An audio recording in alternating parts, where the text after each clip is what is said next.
یہاں پر آج کا جو ہمارا موضوع ہے خطورۃ حجر القرآن وانواع۔ موضوع یہ ہے کہ قرآن کریم جس کے بغیر نماز ہوتی نہیں، اور جو آخری نبی امام المرسلین خاتم النبیین محمد صلی اللہ علیہ وسلم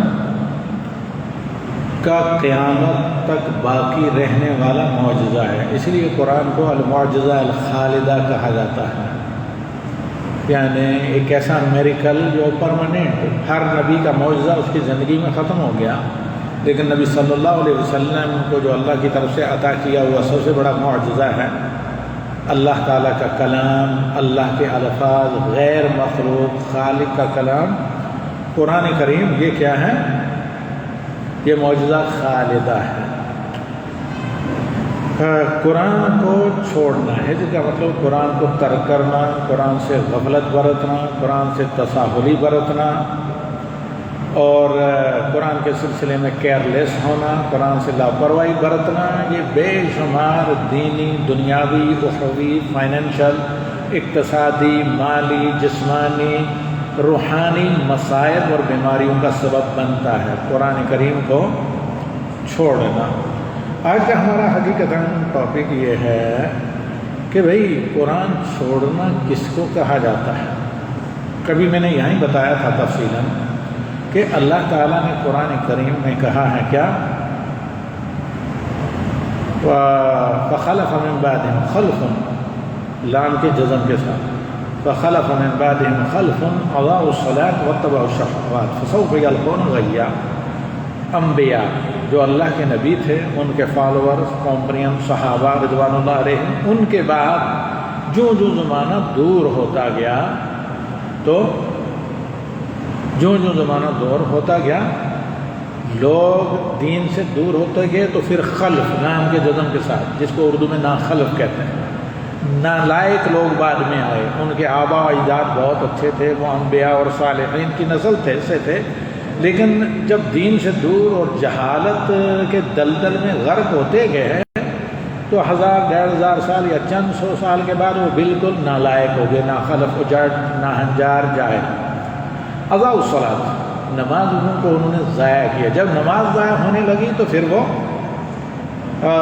سیدھے راستے سے، اسٹریٹ پاتھ سے مس گائیڈڈ ہونے لگے، گرنے لگے، جس طرح پل صراط سے جہنم میں کفار و منافقین گریں گے، فالعیاذ باللہ۔ اس پر میں نے بتایا تھا تفصیلاً، آئندہ دوبارہ موقع ملا تو بات کرتے ہیں کہ نماز کو ضائع کرنے کی کتنی صورتیں ہیں۔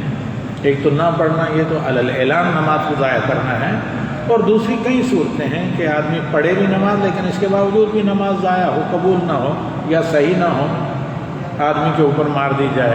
جیسے حدیث میں آیا کہ کسی آدمی کی آدھی نماز، کسی آدمی کی 1/4 نماز، کسی آدمی کی تھوڑی سی نماز، کسی کی بالکل بھی قبول نہیں ہوتی، لیکن آپ کسی وسوسے کا شکار نہ ہو۔ آپ نماز کے شروط، ارکان، واجبات کو صحیح کر کے پڑھیں، آپ کی انشاءاللہ نماز صحیح قبول ہے۔ اگرچہ نہ چاہتے ہوئے نماز کے دوران دھیان ادھر بھی چلا جائے تو کوئی فرق نہیں پڑتا، کیونکہ نبی صلی اللہ علیہ وسلم کی نماز سے زیادہ کامل کسی کی نماز نہیں۔ تو صحیح بخاری میں تفصیل کے ساتھ یہ واقعہ ہے کہ نبی صلی اللہ علیہ وسلم نے عصر کی نماز پڑھی، سلام پھیرتے ہی، حالانکہ خلاف عادت تھا، یہ سلام پھیرتے اٹھ کر گھر چلے گئے، جبکہ نبی صلی اللہ علیہ وسلم سلام پھیرنے کے بعد بیٹھتے، کیا کرتے؟ استغفر اللہ اللہم انت السلام، اور دیگر تسبیحات پڑھتے۔ تو پھر گھر سے فوراً آئے، چند منٹ کے بعد واپس آئے نبی صلی اللہ علیہ وسلم، اور مصلے پر، یعنی مسجد نبی کے مصلے پر بیٹھے، اور صحابہ ہکا بکا تھے، دیکھ رہے تھے۔ کہ میں جانتا ہوں کہ تم متعجب ہو، تمہیں تعجب ہوا کہ میں کیوں اٹھ کر چلا گیا۔ اصل بات یہ ہے کہ نماز پڑھانے کے دوران، میں تمہیں نماز پڑھا رہا تھا، مجھے خیال آیا کہ زکوٰۃ کا سونا، گولڈ، یہ گھر میں بیگمات کے پاس رکھا ہے، یہ زکوٰۃ کا ہے، تو کہیں بھول نہ جاؤں، سلام پھیرتے ہی پھر میں نے ارادہ کیا کہ سلام پھیرتے ہی گھر میں جا کر کہوں کہ وہ بیت المال میں پہنچا دیا جائے، تاکہ رات ہونے سے پہلے محتاجوں تک، جن مسکینوں کا حق زکوٰۃ ان تک پہنچے۔ اس سے کیا سمجھا آپ لوگوں نے اس پر امام ابن حجر کہتے ہیں رحمہ اللہ صاحب فتح الباری، جن کی کتاب فتح الباری حدیث کی سب سے جامع شرح ہے، کہتے ہیں کہ اس سے یہ معلوم ہوا کہ نہ چاہتے ہوئے اگر نماز میں آدمی جان بوجھ کر دفتر نہیں کھولتا ہے کھاتا، لیکن بشری تقاضے سے نہ چاہتے ہوئے نماز میں خیال ادھر کہیں چلا جائے خود بخود، تو اس سے نماز کے کمال پر اثر نہیں پڑتا، کیونکہ نبی صلی اللہ علیہ وسلم سے زیادہ کامل نماز کسی کی نہیں ہو سکتی، کیونکہ یہ میں اس لیے آپ کو بتایا کہ کوئی وسوسے کا شکار نہ ہو، شیطان کسی کے دماغ کے ساتھ نہ کھیلے گا اور نہ مایوس کرے اللہ کی رحمت بخش سے کہ وہ تمہاری نماز نہیں ہوئی، کیونکہ ابھی ایک اس طرح کا OCD یا وسوسہ قہری کا کیس میں اٹینڈ کر کے مطلب بتا کر آیا ہوں کسی کی مشکل، نوجوان طلبہ اور طالبات اس مصیبت میں زیادہ پڑتے ہیں، آدمی نہ افراط میں جائے اور نہ اس میں تفریط میں، اعتدال کے ساتھ رہے۔ اللہ کی بعض حالات میں جہاں کچھ مایوس ہونے لگے، شیطان اس کو مایوسی کی طرف لے کر جانے لگے اور اپنی عبادات کے سلسلے میں غلط فہمی کا شکار کرنے، سوء ظن کا شکار کرنے لگے، تو اللہ کی رحمت کو سامنے لائیں کہ اللہ رحمان الرحیم ہے، ان اللہ یغفر الذنوب جمیعا، کس کی قسم کا گناہ بھی کیوں نہ ہو اللہ سب کو معاف کرتا ہے۔ جہاں دل پر غفلت ہو، سنگ دلی ہونے لگ جائے، دین کمزور ہونے لگے تو ہاں اللہ تعالیٰ کے عذاب کو یاد کریں، یعنی خوف اور رجا، اللہ کی رحمت کی امید اور اللہ کے عذاب کا ڈر، دونوں کا لیول اس طرح رکھیں، افراط و تفریط میں نہ جائیں کہ شیطان اس راستے سے گناہ کرا کر نہیں آپ کو گرا سکا تو لیکن مایوس کر کے غلو میں لے جا کر دوسری طرف سے گرا دے، تو آپ درمیان میں کھڑے رہیں، نہ ادھر سے شیطان کے شکار ہوں نہ ادھر سے شکار نہیں۔ شیطان ہر ایک پر حملہ کرتا ہے، بروں پر بھی نیکوں پر، بروں سے برائی کر کے، جن سے وہ برائی نہیں کرا سکتا، نماز نہیں چھڑا سکتا، ان کو وسوسے میں مبتلا کر کے۔ تو اب یہاں جو ہمارا آج کا موضوع ہے وہ یہ ہے کہ میں عرض کر رہا تھا خطورت حجر القرآن، قرآن چھوڑنے کا خطرناک انجام، خطرناکیاں۔ اب قرآن چھوڑنے کی کتنی صورتیں ہیں؟ سب سے پہلی سب سے بڑی صورت یہ ہے کہ آدمی نماز نہ پڑھے، کیونکہ 5 وقتہ نمازیں وطر تہجد کو لے کر 6ویں رات کی نماز ہو جاتی ہے جن کو اللہ توفیق دے، تو ان سبھی نمازوں میں، ان میں جو سنتیں آتی ہیں، نوافل آتی ہیں، سب میں قرآن پڑھا جاتا ہے۔ قرآن کے بغیر کوئی نماز نہیں ہوتی، کم از کم سورہ فاتحہ کے بغیر کوئی نماز نہیں ہوتی۔ تو اب جب سورہ فاتحہ پڑھی جائے تو قرآن کا نیکٹر ہے سورہ فاتحہ، اور سورہ فاتحہ کا نیکٹر ایاک نعبد و ایاک نستعین، خلاصہ جیسے ابن عباس ترجمان القرآن، حبر الامہ، مفسر قرآن کہتے ہیں۔ اب یہاں پر چند موٹے موٹے میں آپ کو نکات بتاتا ہوں، پھر آئندہ اس کو ہم انشاءاللہ کمپلیٹ کریں گے۔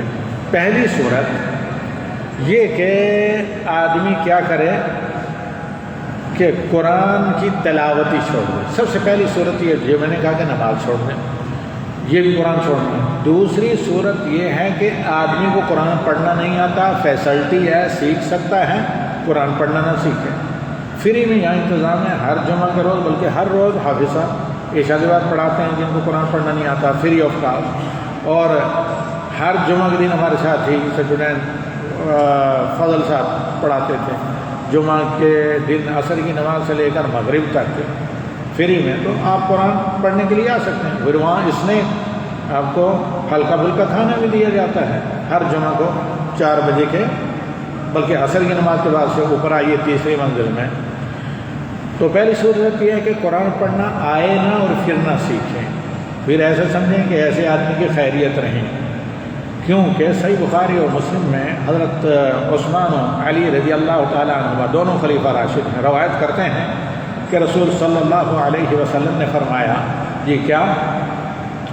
خیرکم من تعلم القرآن وعلمہ، تم میں سے صرف اسی کی خیر ہے جو قرآن پہلے خود پڑھنا سیکھے پھر دوسروں کو سکھائے۔ اگر کوئی آدمی قرآن پڑھنا نہیں سیکھتا، کوئی آدمی قرآن آتا ہے کم از کم 1 یا 2 کسی اور کو نہیں سکھاتا، وہ 1000 دفعہ کہے کہ آئی ایم کوائٹ یا ویل، بالکل ٹھیک ٹھاک ہوں، یا یہ کہ ہاں بالکل سیٹ، تو اس کی خیر نہیں، کیونکہ اس حدیث میں ہے کہ اس بندے کی خیر ہی نہیں جو قرآن پڑھنا نہ سیکھے، سیکھنے کی کوشش نہ کرے اور پھر دوسروں تک کو نہ پڑھائے۔ کم از کم اپنی اولاد کو، اپنی بیوی کو، اپنے کولیگ کو، اپنے ساتھی کو، کسی ایک کو، آپ کے ساتھ بہت سے نیو مسلم ہیں، ان میں سے کسی کو کچھ نہیں تو سورہ فاتحہ یاد کرائے بھائی، قل واللہ تو یاد کرائے، جس کے بغیر آپ اپنے رب کو پہچان نہیں سکتے۔ اس کے بعد دوسری صورت قرآن چھوڑنے کی یہ ہے کہ قرآن کی، جس میں ہم اکثر سب مبتلا ہیں، اللہ معاف کرے، کہ حجر تلاوتہ و تدبرہ، قرآن کی تلاوت آتا ہے اور اس کی عجمیوں سے زیادہ یہ مصیبت عربوں میں ہے، قرآن کبھی کھول کر دیکھتے نہیں، تلاوت نہیں کرتے۔ وہ یہ ہے کہ قرآن کی تلاوت آدمی چھوڑ دے، کم از کم کسی بھی کام پر جانے سے پہلے صبح قرآن کی تلاوت کریں۔ اللہ کے بندے، اذان ہو کر بڑا ٹائم ہوتا ہے فجر کی نماز اور اقامت میں، تو آپ جائیے، فجر کی اذان ہوتے ہی وضو کر کے تیار رہیں، مسجد میں جائیں، جب تک اقامت ہوتی تو کیا کریں؟ قرآن کی تلاوت کریں بھائی، ایک صفحہ کریں، ایک رکوع کریں، ایک حزب کریں۔ ایک پارے میں کتنا 10 منٹ لگیں گے، 8 منٹ لگتے ہیں عموماً، چلیے 10، کسی کو 15 منٹ لگیں گے، اس سے زیادہ نہیں۔ تدبر کے ساتھ پڑھیں، آدھا گھنٹہ لگ جائے گا، آدھا ہی پارہ پڑھیں، ایک پیج ہی پڑھیں، لیکن قرآن کی تلاوت کریں اور وہ غور کریں قرآنی تلاوت میں الفاظ کے اوپر۔ اس کے علاوہ اور کیا ہے؟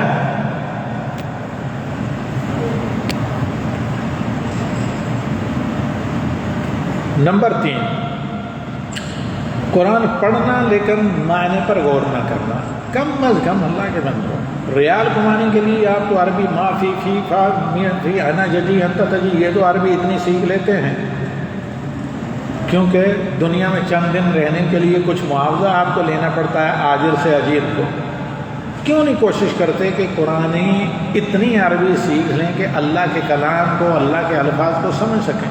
پھر آپ دیکھیں کیا مزہ آتا ہے، پھر قرآن پڑھنے کا اتنا لطف آتا ہے کہ آدمی کو کوفت نہیں محسوس ہوتی جب سمجھ کر پڑھیں۔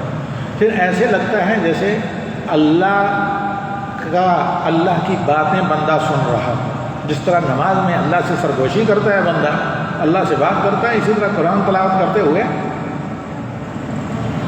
کیا بندہ قرآن سمجھتا ہے۔ یہیں پر مرکزی میں ایک نیو مسلم امریکن، کافی بڑے عہدے کے آدمی، جنرل الیکٹرک کا مینیجر پورے اس کے ایشیا اور مڈل ایسٹ کے لیے، وہ جب یہیں اوپر ہمارے پاس آئے تو انہوں نے کہا کہ سب کچھ ہونے کے باوجود، عہدہ مال ہونے کے باوجود، میں مینٹلی طور پر ڈسٹرب رہتا تھا، بہت غم زدہ، بہت سے مذاہب کا میں نے مطالعہ کیا، آخر میں نے قرآن پڑھا تو قرآن سے مجھے سکون ملا۔ اس کے بعد حالانکہ وہ جب قرآنی دعائیں کا ذکر ہوتا تھا روتا تھا، تو پھر آخر اس نے مجھے کہا کہ حقیقت یہ ہے کہ جب میں بہت کبھی پریشان ہوتا ہوں، کبھی غم زدہ ہوتا ہوں، گھریلو فیملی کے معاملات میں، دیگر کاموں میں، تو میں چاہتا ہوں کہ اپنے رب سے اپنا شکوہ رکھوں، تو نماز کے وضو کر کے 2 رکعت نفل کے لیے کھڑا ہو جاتا ہوں۔ شروع سے لے کر آخر تک نماز پڑھتے وقت مجھے ایسے محسوس ہوتا ہے جیسے میں کیا کر رہا ہوں، اللہ تعالیٰ سے، اپنے رب سے بات کر رہا ہوں، اپنے رب کے سامنے اپنی مشکل رکھ رہا ہوں، اپنے رب سے کہہ رہا ہوں کہ اے اللہ اس مشکل میں تو ہی میری مدد کر۔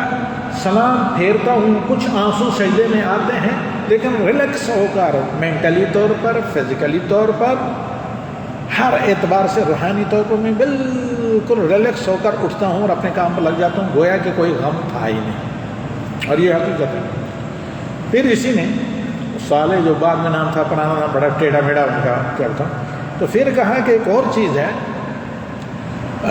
ترجمہ پڑھ پڑھ کر اتنا اندازہ ہو گیا ہے، انگریزی ترجمہ پڑھ کر کے، کہ یہ بندہ کہتا ہے کہ کیونکہ امریکن تھا، کہ میں جب قرآن پڑھتا ہوں تو پتہ چل جاتا ہے کہ ان آیات کا مطلب کیا ہے، میرا رب کیا کہہ رہا ہے۔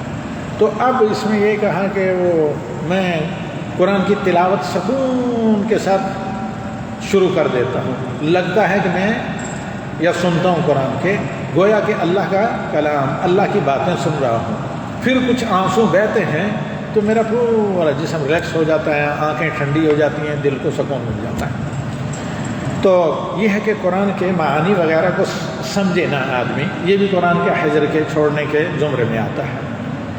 اور پھر اگر کچھ نہیں، قرآن کو سننا، نماز میں کھڑے ہوں تو توجہ سے سنیں امام کیا پڑھ رہا ہے، کیا کہہ رہا ہے، یا کہیں اگر نہیں آپ پڑھ سکتے ہیں کہیں لگا لیں آڈیو موبائل میں، کسی بھی طرح اس کو سننے کی کوشش کریں. آپ سفر کر رہے ہیں، کہیں جا رہے ہیں، کہیں بھی، یا لیٹے لیٹے سونے سے پہلے جب تک نیند آئے، کیونکہ نبی صلی اللہ علیہ وسلم کی عادت تھی جب تک نیند نہ آتی اللہ کا ذکر کرتے رہتے، قرآن پڑھتے رہتے. اور پھر 5واں نمبر، سب کچھ ہونے کے باوجود پتہ ہے کہ قرآن میں حلال کیا ہے، حرام کیا ہے، جائز کیا ہے، ناجائز کیا ہے، تو یہ بھی قرآن کو چھوڑنا ہے کہ قرآن کے احکام، قرآن کے فیصلوں، قرآن کی حلال حرام پر عمل نہ کیا جائے. اور 6ویں نمبر پر اللہ آپ لوگوں کو سعادت سے دین کے اصول و فروع، جو دین کے فنڈامنٹلز آف اسلام ہیں، ان پر عمل نہ کرنا، ان کو جاننا نہ. کیا ہے یہ؟ ارکان ایمان 6 ارکان اسلام، جن کا جاننا لازمی ضروری ہے. کس کے لیے؟ ہر مسلمان کے لیے. اس کے بعد جو سب سے بڑا ہے، سب سے خطرناک قسم ہجر قرآن کی، قرآن کو چھوڑنے کی، جس کا اللہ رب العالمین نے قرآن کریم میں ذکر کیا. یہ بہت بڑی دھمکی ہے، اس کو غور سے سنیں. اور پھر آئندہ ہفتہ اسے میں مکمل کروں گا، آئندہ ہفتہ اس کے دوسرے حصے کو، کہ کس طرح روزانہ قرآن کی تلاوت کی جائے، ہفتے میں کتنا پڑھا جائے وغیرہ. اللہ سبحانہ و تعالیٰ نے اپنی کتاب عزیز میں قرآن چھوڑنے کی سزا اور اس پر کتنی شدید وعید ہے، اس وارننگ کا ذکر کیا ہے. اور اللہ تعالیٰ فرماتا ہے وقال الرسول، یاد کریں اس وقت کو جب رسول صلی اللہ علیہ وسلم اللہ سے قیامت کے دن شکایت کریں گے، یا رب، یہاں آپ کا چپراسی اگر کوئی ہے، آپ مینیجر ہیں، آپ کا چپراسی ہے، وہ آپ کے ادارے میں شکایت کر دے تو شکایت کا آپ کو شبہ ہو تو اس کو راضی کرنے کی کوشش کریں گے کہ شکوہ نہیں ہونا چاہیے. لیکن یہاں امام کائنات، امام المرسلین، خاتم النبیین، نبی صلی اللہ علیہ وسلم شکایت کریں گے، یا ربی ان قوم اتخذوا ھذا القرآن مہجورا. جب اللہ تعالیٰ کہے گا کہ اے نبی، آپ نے اپنی ذمہ داری اس قوم میں، اس امت میں پوری نہیں کی کہ یہ جو ہے دین پر پکے نہیں، کھڑے نہیں اترے، تو اللہ کہے گا، اللہ کے رسول کہیں گے کہ پوری ذمہ داری پوری کی گئی، یہ اس پر گواہ ہے. وہ حجۃ الوداع کا خطبہ آپ یاد کریں.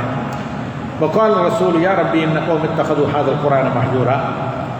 اور رسول کہیں گے ان کی اپنی کوتاہی ہے میرے رب، انہوں نے اس قرآن کو جو میں ان کو دے کر آیا تھا اس کو چھوڑ رکھا تھا. اور یہ کیا ہے؟ کئی ایک اس کے معنی، کئی ایک صورتیں ہیں، کئی ایک شکلیں ہیں قرآن کریم کے چھوڑنے کی. اور صرف عدم خراب پر نہیں، یہ نہیں کہ آدمی جو پڑھتا نہیں اسی نے قرآن کو چھوڑا، جو پڑھنا سیکھتا نہیں وہ قرآن چھوڑتا ہے، جو نہیں پڑھتا وہ قرآن چھوڑتا ہے. اوپر سے میں نے موٹی موٹی صورتیں اس کی بتائی ہیں. اور اللہ کے رسول نے ہمیں حجر قرآن سے منع کیا، قرآن چھوڑنے سے. اور اس کا مطلب کیا ہے؟ وہ یہ کہ قرآن چھوڑنے کے دینی، دنیاوی، جسمانی، مالی، صحت کے، رزق میں بے برکتی کے بے شمار نقصانات ہیں. اور سب سے بڑی چیز کہ یہ اللہ اور اللہ کے رسول سے دور کر دیتا ہے قرآن کا چھوڑنا. جتنا ہم قرآن کو پڑھیں، سمجھیں، سیکھیں، ہم اپنے اللہ سے قریب رہیں گے، اپنے رسول سے قریب رہیں گے، اپنے دین سے قریب رہیں گے. جب ایسا رہیں گے تو اس کو اللہ نے کیا کہا؟ کتاب مبارک، پھر آپ کا رزق کا کمانا مبارک. اس لیے جو لوگ فجر کے بعد قرآن کی تلاوت نہیں کرتے یا فجر کی نماز نہیں پڑھتے، کتنا کیوں کما لیں، ان کے رزق میں برکت نہیں ہوتی. آنن فانن، ادھر سے ادھر، کسی مصیبت میں، کسی علاج میں، کسی حادثے میں سارا کا سارا نکل جاتا ہے. اس کے برعکس ایک آدمی بہت کم کماتا ہے، حلال کماتا ہے، لیکن صحیح وقت پر نمازیں پڑھتا ہے، فجر کے وقت قرآن کی تلاوت کرتا ہے، تھوڑی تلاوت کرے تو اس کو جو اللہ رزق دیتا ہے اس میں برکت ہوتی ہے، وہ بے شمار آفات سے بچا رہتا ہے. اس کو آپ محسوس نہیں کرتے لیکن یہ ایک حقیقت ہے. اور اس کا اللہ رب العالمین نے کئی ایک احادیث اور احادیث، کئی ایک قرآنی آیات اور احادیث میں اس کا اللہ رب العالمین نے ذکر کیا ہے. اور اسے انشاءاللہ العزیز ہم کوشش کریں گے کہ آئندہ جو سیشن ہوگا اس میں اسے مکمل کریں. صلی اللہ علیہ نبی وآخر دعوانا الحمد للہ رب العالمین.